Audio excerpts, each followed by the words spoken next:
Guys Windows 11 तो लगातार अपने आप को अपडेट कर ही रहा है, लेकिन साथ के साथ जो विंडोज 11 की एप्स हैं वो भी लगातार अपडेट हो रही है नए नए फीचर्स के साथ। और आज इस वीडियो में हम बात करेंगे विंडोज सैंडबॉक्स के बारे में। जी हाँ दोस्तों, विंडोज सैंडबॉक्स में कुछ ऐसे नए फीचर्स ऐड किए गए हैं जो आपके लिए काफी यूजफुल हो सकते हैं और उन सभी फीचर्स को आज मैं आपको इस वीडियो में बताऊंगा। साथ ही साथ जो लोग सैंडबॉक्स को नहीं जानते, सैंडबॉक्स के बारे में नहीं जानते, सैंडबॉक्स को यूज नहीं कर रहे हैं, उनको क्यों यूज करना चाहिए सैंडबॉक्स, इसके बारे में भी हम चर्चा करेंगे। तो चलिए सीधा चलते हैं सिस्टम में और मैं आपको बताता हूँ कि सैंडबॉक्स एक्चुअल में है क्या और कौन इसको यूज कर सकते हैं और कैसे यूज कर सकते हैं। देखो सैंडबॉक्स के बारे में बात करें तो अगर मैं सैंडबॉक्स की बात करूं तो विंडोज सैंडबॉक्स माइक्रोसॉफ्ट विंडोज का एक light weight virtual environment system है, जिसमें आपके ओरिजिनल विंडोज ऑपरेटिंग सिस्टम के अंदर एक वर्चुअल एनवायरनमेंट क्रिएट कर दिया जाता है जो कि टेम्परेरी और आइसोलेटेड होता है। यानी कि आपका ओरिजिनल ऑपरेटिंग सिस्टम तो है ही, उसके अंदर आप एक और टेम्परेरी आइसोलेटेड सिस्टम क्रिएट कर सकते हैं जिसमें आप कुछ भी टास्क कर सकते हैं, किसी भी तरीके का डेंजरस टास्क भी कर सकते हैं, आपको कोई खतरा नहीं होगा। कैसे करेंगे वो अभी बताते हैं, लेकिन उससे पहले मैं आपको बता दूं कि Microsoft Windows sandbox feature use करने के लिए आपके सिस्टम में वर्चुअलाइजेशन टेक्नोलॉजी ऑन होनी चाहिए, जो कि मैं आपको स्क्रीन पे दिखा रहा हूं। इस सेटिंग को आपको ऑन कर लेना है। साथ ही साथ इसके अलावा आपको कौन सी सेटिंग्स ऑन करनी है ये मैं आपको बता देता हूं। देखो Windows+R टाइप करेंगे और ऑप्शनल फीचर्स यहाँ पे आप कमांड लिखेंगे, ऑप्शनल फीचर्स, ठीक है, इसको आप लिखेंगे और यहाँ पे turn Windows features on end of की यहाँ पे आपके सामने एक विंडो ओपन होगी। अगर आप first time Windows sandbox use कर रहे हैं तो आप हाइपर वी को यहाँ से इनेबल कर लेंगे और साथ ही साथ यहाँ पर विंडोज सैंडबॉक्स भी आपको मिलेगा, इसको भी आप इस तरीके से टिक कर लेंगे और ओके कर देंगे।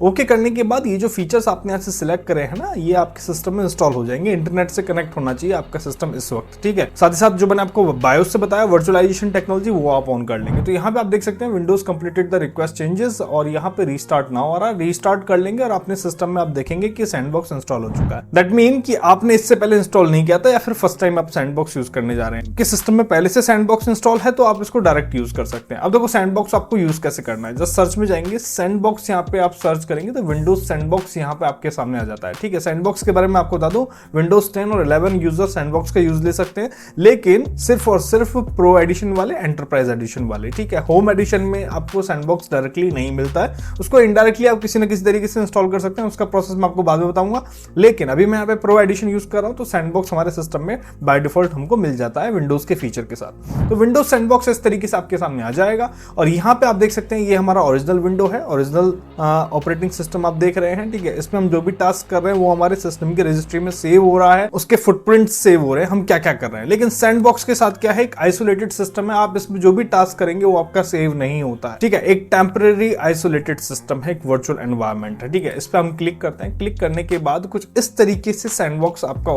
ओपन होता है, ठीक है। सैंडबॉक्स के बारे में मैंने आपको पहले बता रखा है, लेकिन कुछ नई फीचर्स आए हैं, कुछ नई चीजें इसमें ऐड की गई हैं, तो मैं आपको यहाँ पे सैंडबॉक्स के बारे में फिर से बता रहा हूँ। तो यहाँ पे सैंडबॉक्स की विंडो आप देख सकते हैं इस तरीके से ओपन हो गई है। पीछे वाली जो विंडो है वो आप देख सकते हैं ओरिजिनल विंडो है और ये एक नई विंडो यहाँ पे ओपन हुई है विंडोज सैंडबॉक्स की। ये एक वर्चुअल एनवायरनमेंट है, एक लाइट वेट वर्चुअल एनवायरनमेंट है, जिसमें हम सेम टास्क जो विंडोज में करते हैं अपने ओरिजिनल ऑपरेटिंग सिस्टम में करते हैं वही टास्क हम यहाँ पे कर सकते हैं, ठीक है। इसको आप इस तरीके से मैक्सिमाइज कर सकते हैं। मैक्सिमाइज करने के बाद आप देख सकते हैं यहाँ पे अब आपको दो जो टास्क बार है वो नजर आ रही है। ये हमारे ओरिजिनल सिस्टम की टास्क बार है और ये विंडोज सैंडबॉक्स की यहाँ पे टास्क बार नजर आ रही है। सेम जिस तरीके से आपके ओरिजिनल विंडोज का स्टार्ट बटन काम करता है वैसे ही वो यहाँ पे काम करेगा, ठीक है। जिस तरीके से फाइल मैनेजर काम करता है वैसे ही यहाँ पे काम करेगा, ठीक है। इसी तरीके से एज जिस तरीके से ब्राउजर काम करता है वो यहाँ पे काम करेगा। यहाँ पे अब क्या चीजें ऐड की गई हैं वो मैं आपको बताता हूँ, उसके बाद हम जानेंगे कि कहां पर आप विंडोज सैंडबॉक्स का यूज ले सकते हैं,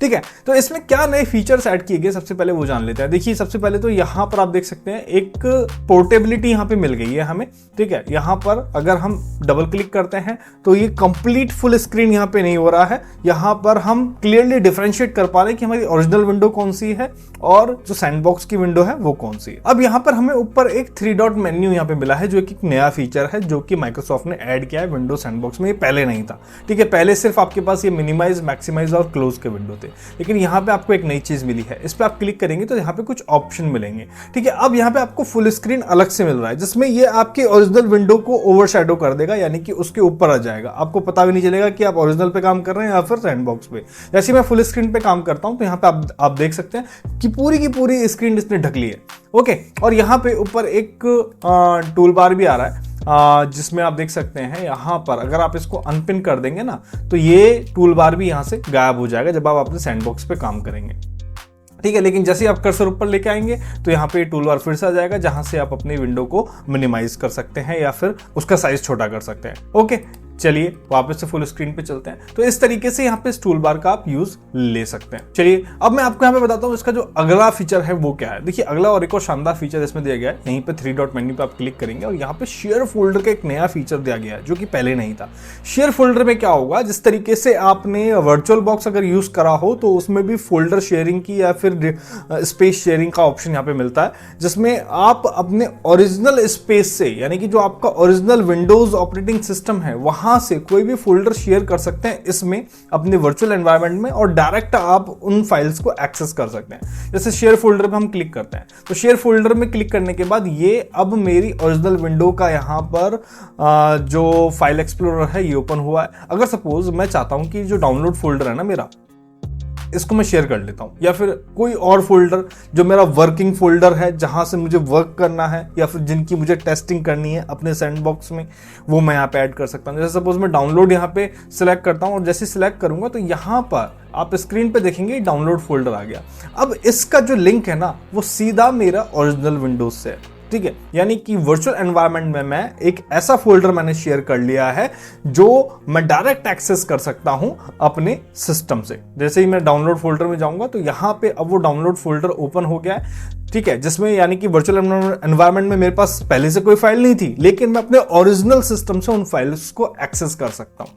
समझ गए आप? समझ गए होंगे अच्छे से, और काफी काम की चीज है, ठीक है, क्योंकि अब आपको वर्चुअल एनवायरनमेंट से ओरिजिनल सिस्टम में फाइल्स को ट्रांसफर नहीं करना पड़ेगा, सिस्टम से वर्चुअल एनवायरनमेंट में फाइल्स को ट्रांसफर करना पड़ेगा। डायरेक्ट आप फोल्डर का एक्सेस लेके उन पर्टिकुलर फाइल्स को एक्सेस कर सकते हैं या फिर उनमें नई फाइल्स को डाउनलोड करके मूव कर सकते हैं। तो ये एक वर्चुअल एनवायरनमेंट और ओरिजिनल सिस्टम के बीच एक गेटवे हो जाता है फाइल्स के आदान प्रदान के लिए। तो एक बहुत ही इंपॉर्टेंट फीचर है जिसका आप यूज ले सकते हैं, और मल्टीपल शेयरिंग आप यहाँ पे कर सकते हैं।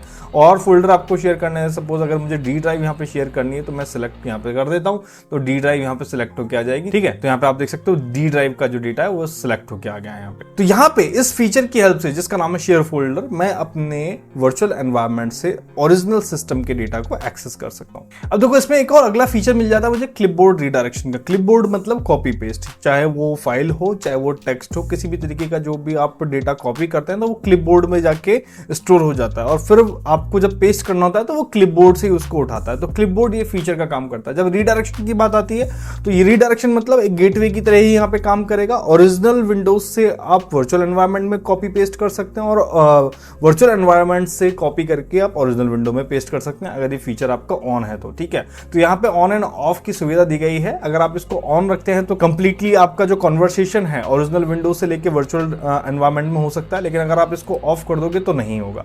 तो ये एक इंपॉर्टेंट फीचर है, टेस्टिंग के फील्ड में काफी काम आती है। अगर आप कंप्लीटली जो कन्वर्सेशन है वो ब्रेक करना चाहते हैं तो इन सभी को आप ऑफ रख सकते हैं। अब कैसे काम करता है बताता हूं। जैसे सपोज यहां पर, जैसे मान लीजिए ये कुछ मैं वेबसाइट विजिट कर रहा हूं अपने ओरिजिनल विंडो में, ठीक है, इसका यूआरएल मुझे शेयर करना है अपने वर्चुअल एनवायरनमेंट में, ठीक है। तो मैंने अपने वर्चुअल एनवायरनमेंट में इस तरीके से ब्राउजर ओपन करा और इसको पेस्ट कर दिया, और आप देख सकते हैं bustoday.net सीधा यूआरएल यहाँ पे कॉपी हो गया है। लेकिन अगर सपोज bustoday टैग सपोज मैंने यहाँ पे लिखा और मैंने अब इस फीचर को ऑफ कर दिया है तो यहाँ पे क्लिपबोर्ड में कुछ भी कॉपी नहीं होगा, ठीक है। जैसे सपोज यहाँ पर ये मेरा चैनल ओपन हो गया और मैंने जब इसको कॉपी किया, ठीक है, इसको मैंने कॉपी किया और अब मैं ओरिजिनल विंडो में गया तो यहाँ पर आप देख सकते हैं जो पेस्ट ऑप्शन है ना वो सिर्फ bustoday.net जो पुराना है ओरिजिनल का ओरिजिनल में ही पेस्ट कर रहा है, वर्चुअल एनवायरनमेंट से यहाँ पे पेस्ट नहीं कर रहा है। तो इस तरीके से ये जो रीडायरेक्शन है ना ये काम करता है, ठीक है। कॉपी पेस्ट का आदान प्रदान ये हैंडल करता है। इसी तरीके से ऑडियो इनपुट है, अगर आप माइक का यूज ले रहे हैं, अगर आप ऑडियो इनपुट को यहाँ से ऑफ कर देते हैं तो माइक का जो यूज है सिर्फ ओरिजिनल विंडो में होगा, वर्चुअल एनवायरनमेंट में नहीं होगा। और उसी तरीके से वीडियो इनपुट का भी यहाँ पर यही काम है। अगर आप वीडियो इनपुट यहाँ से ऑफ कर देंगे तो वेबकैम जैसे जो फीचर आप यूज ले रहे हैं उसका जो इनपुट है वो वर्चुअल एनवायरनमेंट में नहीं जाएगा। तो टेस्टिंग के दौरान ये सब चीजें काम आती है, किन किन चीजों को एक्सेस की आपको नीड है, किन किन चीजों की नहीं है। तो ये हो जाते हैं आपके वर्चुअल एनवायरनमेंट के नए फीचर्स जो इसमें अभी इंक्लूड किए गए हैं, पहले नहीं है। अब अगर मैं बात करूं कि आप सैंडबॉक्स की हेल्प से कर क्या क्या सकते हैं, देखो जितने भी अनसेफ सॉफ्टवेयर्स हैं या फिर EXE फाइल हैं उनको आप इस सैंडबॉक्स में ओपन कर सकते हैं और टेस्ट कर सकते हैं। सीधा आप किसी भी वेबसाइट पे टूट पड़ी है, चाहे कितनी ही सस्पिशियस वेबसाइट पर टूट पड़ी है, आपके सिस्टम पे, ओरिजिनल सिस्टम पे कोई खतरा नहीं होगा। लेकिन हाँ, मैं यहाँ पे रिकमेंड करूंगा, जो भी हमने फोल्डर शेयरिंग का फीचर्स को देखा या फिर clipboard bidirectional, audio bidirectional के फीचर्स को देखा, इनको आप ऑफ रखिएगा, जिससे कि कंप्लीटली आप डिटैच रहें अपने ओरिजिनल सिस्टम से और फिर आप इसका यूज लें। ठीक है, इसके अलावा अगर मैं सस्पिशियस फाइल्स की बात करूं, अगर आपको कोई सस्पिशियस फाइल मिल जाए, सस्पिशियस मेल चेक करना हो, तब आप सैंडबॉक्स का यूज ले सकते हैं, कोई खतरा नहीं होगा आपके ओरिजिनल सिस्टम में। अगर आपको सेफ ब्राउजिंग करनी हो, ठीक है, आपको किसी भी वेबसाइट के बारे में घबराना नहीं हो कि हाँ ठीक है इस पर्टिकुलर वेबसाइट पे वायरस हो सकता है, फिर कुछ भी हो सकता है, तब आप सैंडबॉक्स का यूज लीजिए। सैंडबॉक्स में किसी भी वेबसाइट को खुले सांड की तरह आप यूज ले सकते हैं, कोई दिक्कत नहीं आएगी। सॉफ्टवेयर डेवलपमेंट एंड टेस्टिंग में भी आप इसका यूज ले सकते हैं, क्योंकि सॉफ्टवेयर डेवलपमेंट एंड टेस्टिंग में हमें कई तरीके के टूल्स की नीड होती है, जिनका इंपैक्ट डायरेक्ट हमारे ओरिजिनल सिस्टम पे पड़ता है। कई बार सिस्टम करप्ट भी हो जाता है टेस्टिंग के दौरान, तो आप सैंडबॉक्स का यूज लीजिए, क्योंकि वहां पर टेम्पररी डेटा सेव होता है, वहां पर किसी तरीके का कोई डेटा आपका स्टोर नहीं होता है। आप सैंडबॉक्स क्लोज करेंगे, सब कुछ फ्लश हो जाएगा, वापस से सैंडबॉक्स यूज करेंगे, फिर से आप उसमें सब चीजें कर पाएंगे। विंडोज की जितनी भी ट्वीक्स एंड ट्रिक्स हैं वो आप सैंडबॉक्स में ट्राई कर सकते हैं। रजिस्ट्री एडिट करो, चाहे जीपी एडिट करो, चाहे कुछ भी करो, आप जो भी करना है आपको सैंडबॉक्स में करो, आपके ओरिजिनल सिस्टम पे कोई इंपैक्ट नहीं पड़ेगा। टेस्टिंग के लिए और लर्निंग के लिए सबसे बेस्ट चीज है सैंडबॉक्स। बैच स्क्रिप्टिंग को आपको टेस्ट करना है। बैच स्क्रिप्ट से जैसे हम वायरस वगैरह बनाते हैं या फिर काफी सारे ऑटोमेशन टास्क करते हैं, उनकी टेस्टिंग आप सैंडबॉक्स में कर सकते हैं कि हाँ ठीक है परफेक्टली वर्क करा है, फिर आप अपने ओरिजिनल सिस्टम पे आ सकते हैं। इसके अलावा किसी रैंसमवेयर या फिर वायरस का बिहेवियर आपको टेस्ट करना हो कि हाँ ठीक है किस तरीके से सिस्टम पे इंपैक्ट डाल रहा है, तो आप सैंडबॉक्स में कीजिएगा, ओरिजिनल सिस्टम में मत कीजिए। मालूम पड़ा अगर वो वायरस फैल गया तो आपके सिस्टम की सभी फाइल्स को करप्ट कर बैठेगा, लेकिन सैंडबॉक्स में रन होगा तो कुछ नहीं हो पाएगा। इसके अलावा आप अगर सैंडबॉक्स को इंडिविजुअली यूज करना चाहते हैं, पब्लिक सिस्टम पे आप यूज ले रहे हैं, तो आप अपनी ऑनलाइन बैंकिंग वगैरह के लिए भी आप सैंडबॉक्स का यूज ले सकते हैं, क्योंकि इसका इंटरफेरेंस आपके ओरिजिनल सिस्टम से नहीं होता। अगर मैं पब्लिक सिस्टम की बात करूं, जैसे सपोज अगर मैं साइबर कैफे गया, वहां पे विंडोज 11 है, तो अगर मुझे वहां पे अपनी ऑनलाइन बैंकिंग का यूज लेना है तो मैं वहां पे सैंडबॉक्स का यूज लूंगा। ठीक है, क्योंकि सैंडबॉक्स में कुछ भी पहले से स्टोर नहीं रहेगा, किसी भी तरीके का मालवेयर या फिर कोई भी स्पाईवेयर पहले से स्टोर नहीं रहेगा। एक नया वर्चुअल एनवायरनमेंट वहां पे क्रिएट होगा जहां पर मैं अपना बैंकिंग सिस्टम यूज ले सकता हूं, और वो भी टेम्परेरी सेशन में। जैसे ही मैं सैंडबॉक्स क्लोज करूंगा सब कुछ फ्लश आउट हो जाएगा, कुछ भी सिस्टम में स्टोर नहीं होगा, तो वो एक सेफ फीचर मेरे लिए हो जाता है। और इसके अलावा USB ड्राइव का जो कंटेंट होता है उसको वेरीफाई करने के लिए भी आप सैंडबॉक्स का यूज ले सकते हैं। VPN और प्रॉक्सी अगर आप किसी टाइप की क्रिएट कर रहे हैं तो सबसे पहले सैंडबॉक्स में क्रिएट कीजिए, फिर यूज कीजिए, टेस्ट कीजिए, अगर सेफली रन हो रही है तब आप उसको अपने ओरिजिनल सिस्टम पे अप्लाई कर सकते हैं। तो इस तरीके से सैंडबॉक्स कई मैनर में कई तरीके से हेल्पफुल है, जिनका आपको यूज लेना चाहिए। आई होप कि वीडियो की जानकारी आपके लिए हेल्पफुल रहेगी। मिलेंगे आपसे नेक्स्ट वीडियो में एक और नई इन्फॉर्मेशन के साथ, तब तक के लिए देखते रहे बस ट्वीट। धन्यवाद, जय हिंद।